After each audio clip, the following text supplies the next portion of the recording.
नमस्कार, बुलेटिन में आपका स्वागत है। आपके साथ मैं हूं जीनत सिद्दीकी। शुरुआत करते हैं खबरों की। चंपावत से खबर आ रही है, जहां Tanakpur to Champawat all weather सड़क के स्वाला धौन के बीच पहाड़ी से लगातार बड़े बड़े बोल्डर गिर रहे हैं। वीडियो में भी साफ दिख रहा है कि पहाड़ी से गिर रहे भारी भरकम बोल्डर किस तरह से खतरनाक साबित हो सकते हैं। साथ ही सड़क में सफर करने वालों के लिए कभी भी जानलेवा हो सकते हैं। बड़े बड़े बोल्डर गिरने की वजह से सड़क की अगर हम बात करते हैं तो दोनों तरफ कई घंटों तक लोगों को रुकना पड़ा। लगातार यहाँ पर बोल्डर गिर रहे हैं। काफ़ी दिक्कत हो रही है हम लोगों को, आने जाने में बहुत दिक्कत हो रही है। और यहाँ पर देख रहे हैं आप, कभी भी जान माल की हानि हो सकती है। किसी भी गाड़ी वाले को कभी भी कोई भी यहाँ पर दुर्घटना घट सकती है। कॉर्बेट टाइगर रिजर्व से राजाजी टाइगर रिजर्व के वेस्टर्न भाग में 2 बाघ और 3 बाघिन शिफ्ट किए जाने हैं, जिसके लिए पहली बाघिन ट्रैंकुलाइज कर पकड़ ली गई है। इस रेडियो कॉलर भी लगा दिया गया है। इस बाघिन को अब राजाजी में शिफ्ट करने की अनुमति का इंतजार किया जा रहा है। इस बाघिन को कॉर्बेट के बिजरानी जोन से पकड़ा गया है। कॉर्बेट टाइगर रिजर्व और इसके लैंडस्केप से 5 टाइगर्स जो हैं वो राजाजी टाइगर रिजर्व के वेस्टर्न रीजन में शिफ्ट किए जाने हैं। उसके लिए जो है आज पहली जो एक टाइग्रेस ट्रैंकुलाइज हुई है एरिया से, इसके जो अभी प्रिलिमिनरी रिपोर्ट्स वगैरह हैं वो सभी ठीक पाए गए हैं। जो भी हमारी वेटनरी टीम है और जो एनजीओज़ की टीम है उनके द्वारा इसको सारी रिकॉर्डिंग्स की गई है और अभी नेसेसरी परमिशंस लेके इनको राजाजी टाइगर रिजर्व में शिफ्ट किया जाएगा।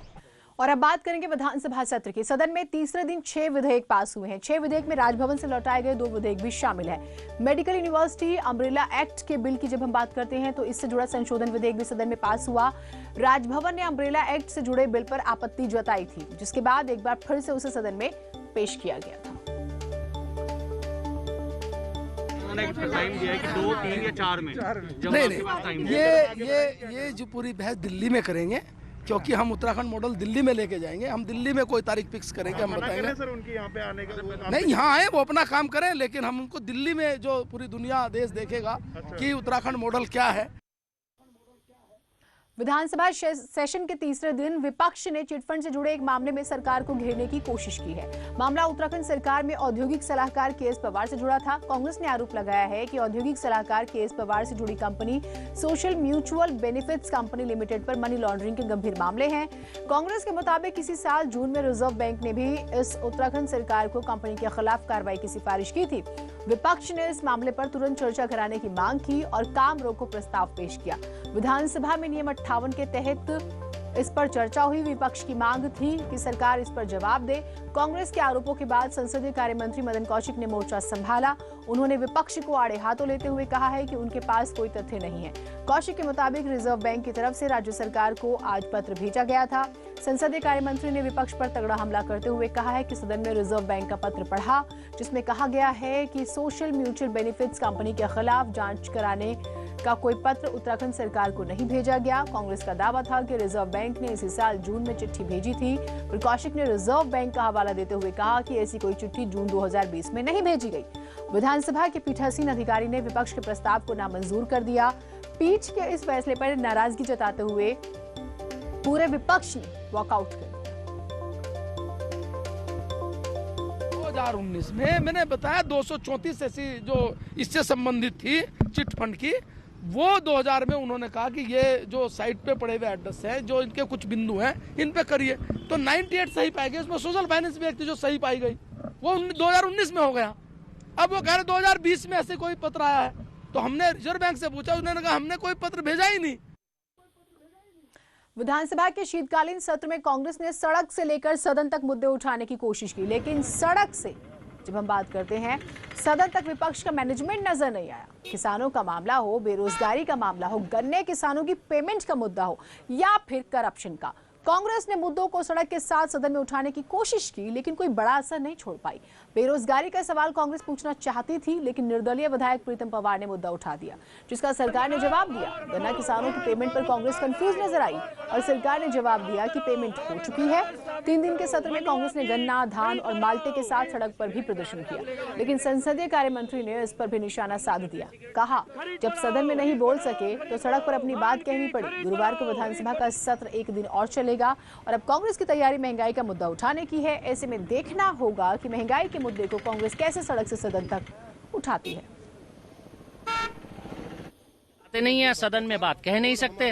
अगर कोई बात कहते हैं तो सारे संख्या बल के आधार पर शोर मचाना शुरू कर देते हैं, अपनी अपनी कहने शुरू कर देते हैं। लेकिन हम 11 होकर भी उनकी बात का सामना करते हैं और अपनी बात उनके सामने रखते हैं। हमने हाउस में मूल्य का कल एक आंकड़ा दिया एग्रीकल्चर पर, जब उन्होंने चर्चा की तो उस समय उनको रखना चाहिए था। वो जानते हैं कि हम सरकार सही है, इसीलिए वो सदन के अंदर बात करने की बजाय कोशिश करते हैं कि सदन के बाहर बताएं। तब सदन के बाहर ही अगर बताना है तो सदन के बाहर तो फिर हम रोज बात करते ही हैं, लेकिन सदन में उन्होंने कोई विषय उठाया, हमने उसका उत्तर दिया। उत्तराखंड में विकास योजनाओं के लिए सरकार के पास जमीन नहीं है, जिसके बाद अब उत्तराखंड सरकार यूपी समेत अन्य राज्यों में प्लांटेशन के लिए जमीन खोज रही है। विधानसभा में बद्रीनाथ विधायक महेंद्र भट्ट के एक सवाल पर बोलते हुए वन मंत्री हरक सिंह रावत ने जानकारी दी। कहा, उत्तराखंड में उधम सिंह नगर और हरिद्वार में सरकार के पास तो भूमि बैंक था। उधम सिंह नगर में पूरी जमीन का अधिग्रहण किया जा चुका है और हरिद्वार में भी सीमित मात्रा में लैंड बची हुई है। देखिए, क्योंकि जो प्रदेश के विकास की योजनाएं बन रही हैं उसमें प्रदेश में भूमि उपलब्ध नहीं होने के कारण विकास की योजनाओं को बड़ी दिक्कतें हो रही हैं। इसलिए हमारी सरकार ने निर्णय लिया है कि हम दूसरे प्रदेशों में जहां भी भूमि उपलब्ध हो सके वहां इस विकास की योजनाओं के लिए वन भूमि उपलब्ध कराएंगे। बीजेपी के राष्ट्रीय अध्यक्ष जेपी नड्डा की तर्ज पर अब बीजेपी के प्रदेश अध्यक्ष बंशीधर भगत भी प्रदेश की सभी 70 विधानसभाओं का दौरा करने जा रहे हैं। दौरे की शुरुआत गुरुवार को मसूरी विधानसभा से होगी। 2022 चुनाव को देखते हुए सत्तारूढ़ बीजेपी चुनावी मोड में है। पहले राष्ट्रीय अध्यक्ष का उत्तराखंड दौरा तो अब प्रदेश अध्यक्ष विधानसभाओं के दौरे पर जा रहे हैं। खास बात यह है कि भगत प्रत्येक विधानसभा में रात्रि विश्राम करेंगे, 3 लेयर मीटिंग करेंगे, पार्टी वर्कर्स की नब्ज टटोलेंगे, पार्टी के पूर्व वर्तमान सीनियर लीडर से मुलाकात करेंगे। भगत का कहना है कि वे पार्टी वर्कर्स को रिचार्ज करने जा रहे हैं। अपने कार्यकर्ताओं से मिलना जुलना, उनकी बात सुनना, उनको राज्य के और केंद्र के उपलब्धियों के बारे में बताना, ताकि वो जनता तक जाकर उसको बताएं। हालांकि बताया ही होगा, सब जनता जानती है, लेकिन फिर भी एक बार रिचार्ज करने की बात है, तो रिचार्ज करने के उद्देश्य से सभी 70 विधानसभाओं का दौरा मैंने प्रारंभ किया। भगत के इस दौरे पर कांग्रेस भी नजर रख रही है। हालांकि कांग्रेस का कहना है कि बीजेपी से लोगों के बहुत से सवाल हैं और सरकार को लेकर उनको जवाब भी देना चाहिए। बहरहाल बीजेपी सरकार और संगठन के लिहाज से भगत का ये दौरा महत्वपूर्ण माना जा रहा है। भगत अपने विधायकों के कामकाज की समीक्षा तो करेंगे ही, कार्यकर्ता और जनता से फीडबैक भी लेंगे। देहरादून से सुनील प्रभात, न्यूज़ 18। उधर बीजेपी विधायक सुरेंद्र सिंह जीना के निधन से खाली हुई सल्ट विधानसभा सीट पर उपचुनाव को लेकर सरगर्मियां तेज हो गई हैं। जीना के बड़े भाई महेश जीना, जिनका नाम चर्चा में है, अपने भाई की विरासत को आगे ले जाना चाहते हैं और महेश जीना ने बुधवार को देहरादून में पार्टी अध्यक्ष बंशीधर भगत से मुलाकात की। वहीं कांग्रेस भी अब सल्ट उपचुनाव लड़ने का दावा ठोक रही है। सल्ट विधानसभा सीट से बीजेपी विधायक सुरेंद्र सिंह जीना का नवंबर में कोरोना की वजह से निधन हो गया था। इसके बाद कांग्रेस के राष्ट्रीय महासचिव हरीश रावत ने कहा था कि सल्ट विधानसभा का उपचुनाव स्वर्गीय जीना को समर्पित कर दिया जाए, लेकिन पार्टी उनके मत से सहमत नहीं है। विधायक करण महारा का कहना है कि हरीश रावत का वो बयान भावुकता में दिया गया बयान था। कांग्रेस पूरे दमखम के साथ उपचुनाव लड़ेगी और जीतेगी भी।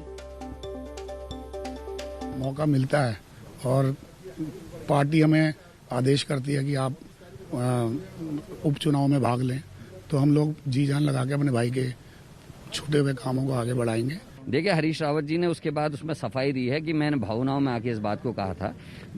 कांग्रेस पार्टी पूरी शिद्दत से इस चुनाव को लड़ेगी। जो लोकतंत्र में हमारा धर्म है कांग्रेस का, उसका हम पालन करेंगे। जीत और हार अपनी जगह है, लेकिन कांग्रेस पूरी ताकत से, पूरे बल के साथ वहां अपना चुनाव लड़ेगी, क्योंकि लोकतंत्र का ये त्योहार है। दिल्ली के उप मुख्यमंत्री मनीष सिसोदिया नए साल पर फिर से उत्तराखंड आ रहे हैं और मदन कौशिक से डिबेट को लेकर 2, 3 और 4 जनवरी में से किसी एक दिन को तय कर बताने को कहा है। इस पर कैबिनेट मंत्री मदन कौशिक ने कहा है कि चर्चा देहरादून में नहीं, दिल्ली में होगी। कहा है कि उत्तराखंड मॉडल को दिल्ली लेकर जाएंगे, जहां पूरा देश देखेगा कि उत्तराखंड सरकार ने क्या क्या काम किया।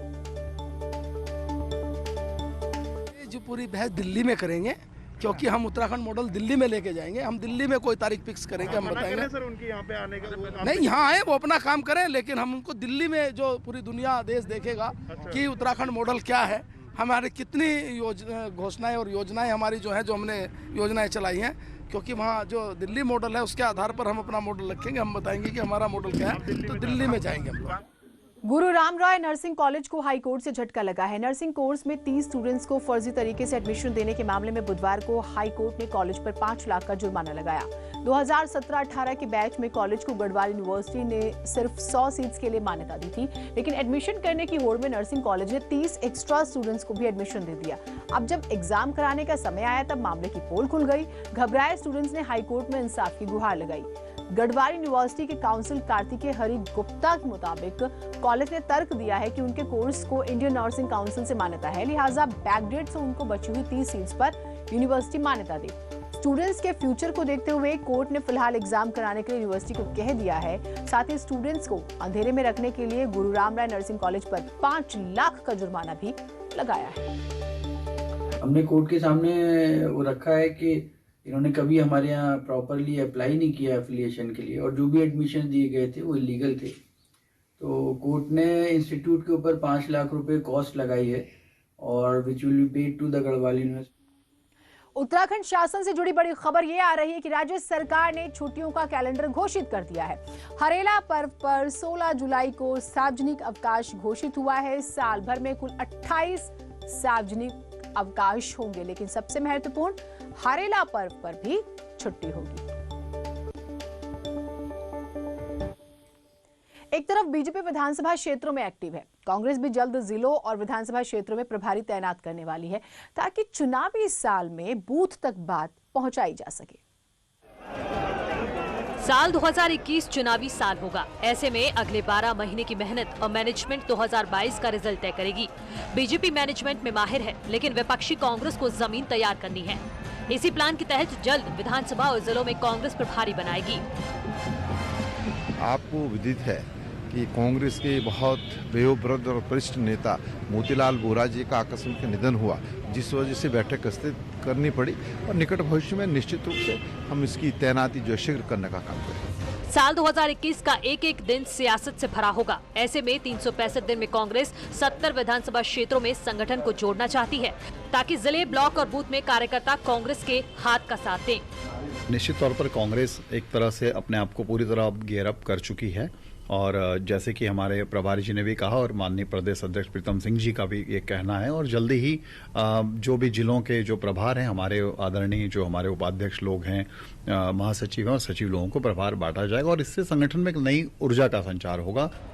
कांग्रेस विधानसभा में फिलहाल 11 सीट पर है और 2022 में कांग्रेस इसी आंकड़े को सुधारना चाहती है। ऐसे में विधानसभा क्षेत्रों में प्रभारियों को जिम्मेदारी देकर कांग्रेस चुनावी साल में बेहतर प्रदर्शन की उम्मीद कर रही है। दीपांकर भट्ट, न्यूज़ 18, देहरादून। और इससे बेच एक बड़ी खबर ये आ रही है देहरादून से कि विधायक का हम जिक्र कर रहे हैं, बीजेपी विधायक महेश नेगी की डीएनए जांच होगी। देहरादून सीजेएम कोर्ट ने ये आदेश दिए हैं। एक महिला ने नेगी पर यौन शोषण का आरोप लगाया था, यहाँ तक कि एक बच्ची भी थी उस महिला की और उसके पिता होने का भी उसने दावा किया था। गुरुवार को नेगी को देना होगा डीएनए के लिए खून का सैंपल। ये बहुत बड़ी खबर है। यूं तो ये मामला लंबे समय से चला आ रहा था, लेकिन अब ये एक बहुत बड़ा आदेश है। अनुपम त्रिवेदी जी हमारे साथ संपादक न्यूज़ 18 उत्तराखंड जुड़े हुए हैं। अनुपम जी, इसकी मांग तो हो रही थी, लेकिन ये अब क्योंकि आदेश आया है, बहुत बड़ी खबर हो जाती है उत्तराखंड की अगर हम बात करें तो। देखिए, बिल्कुल सीनत बड़ी खबर है क्योंकि रूलिंग पार्टी से जुड़े हैं महेश नेगी और ये मामले की शुरुआत हुई थी कुछ महीने पहले जब अचानक विधायक की पत्नी ने देहरादून में केस दर्ज कराया था एक महिला के खिलाफ कि ये ब्लैकमेल करने के लिए पैसे मांग रही है। तब जाके हाईलाइट हुआ है। उसके बाद पता चला उस महिला ने आरोप लगाया कि उसकी बच्ची है, उसके पिता महेश नेगी है, जिसे लगातार विधायक डिनाई करते रहे और ये मामला हाईकोर्ट में भी गया। हाईकोर्ट से एंटी सेपेटरी बेल ली है विधायक ने और उनकी पत्नी ने अपनी गिरफ्तारी के विरुद्ध। और ये मामला क्योंकि सीजेएम कोर्ट में देहरादून की जिला अदालत में भी चल रहा था और आज जो ये फैसला दिया सीजेएम कोर्ट ने बहुत बड़ा है। अब कल इस पर नजर रहेगी। कल क्योंकि बोला गया है कि ये गुरुवार को अपने सैंपल देंगे जांच के लिए और अगर ये जांच के सैंपल इकट्ठा होने के बाद, कलेक्ट होने के बाद ये मामला एक नया रुख ले सकता है जिम्मेदारी को। बिल्कुल, बहुत शुक्रिया आपका हमारे साथ जुड़ने के लिए। तो कल काफी कुछ तय हो जाएगा, लेकिन ये बहुत बड़ी खबर है आज की अगर हम बात करें तो। एक छोटे से ब्रेक के लिए रुक रहे हैं, कहीं मत जाइएगा।